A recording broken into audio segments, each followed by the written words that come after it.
सुप्रभात छात्र एवं छात्राओं, आप सभी का ऑनलाइन कक्षा में स्वागत है। आज हम भाषा माधुरी पुस्तक के पाठ 6 नदी यहाँ पर पढ़ेंगे। इसके कवि का नाम है डॉक्टर श्री प्रसाद।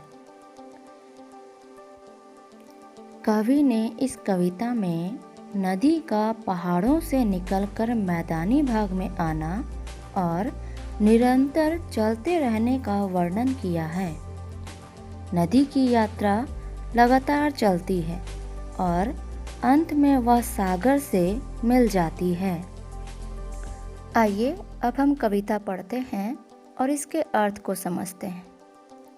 नदी यहाँ पर मुड़ती है, फिर चलती ही जाती है।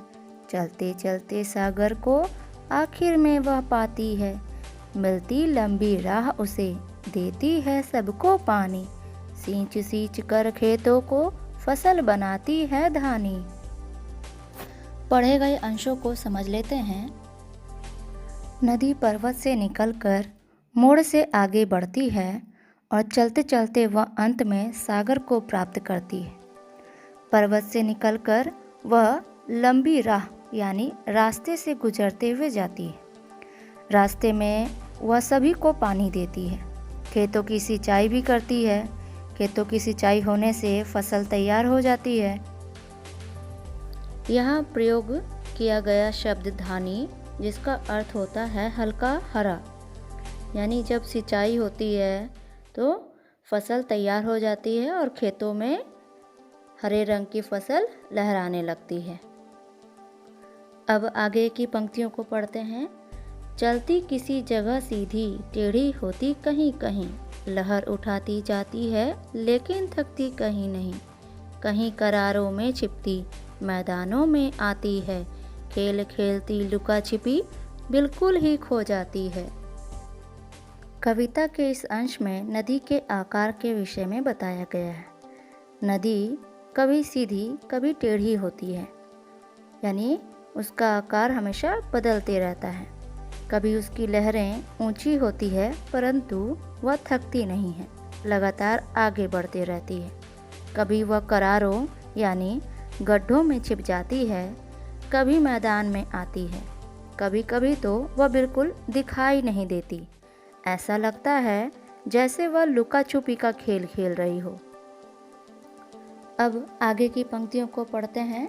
बहुत तेज थी पर्वत पर, लेकिन नीचे जब आई, धीमी धीमी चाल हुई, जैसे थक कर सुस्ताई। पानी बिखराती जाती, हरियाली फैलाती है। चाहे जितना पानी लो, मन में बुरा न लाती है।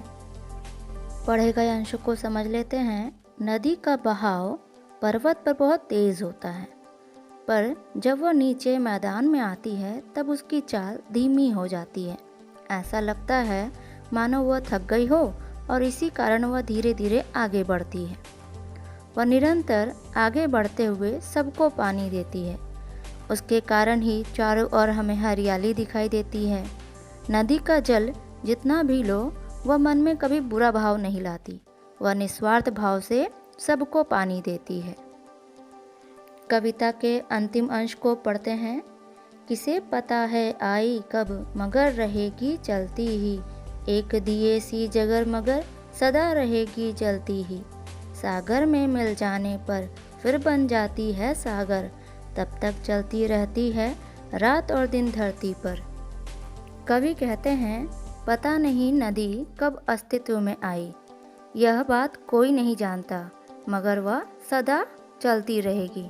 इसका अर्थ यह है कि नदी कब से हमें इस धरती पर दिखाई दे रही है, कोई यह बात नहीं जानता है।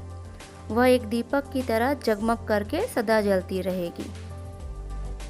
वह धरती पर रात दिन चलती रहती है, थकती नहीं है, कहीं रुकती भी नहीं है, बस आगे बढ़ती है। अंत में सागर से मिलकर वह सागर बन जाती है। इस कविता में कवि नदी के माध्यम से हम मनुष्य को यह कह रहे हैं कि हमें भी नदी के समान जीवन में आगे बढ़ते रहना चाहिए। जीवन में कितने भी उतार चढ़ाव क्यों न आए, पर हमें बिना रुके बिना थके निरंतर आगे बढ़ते रहना चाहिए।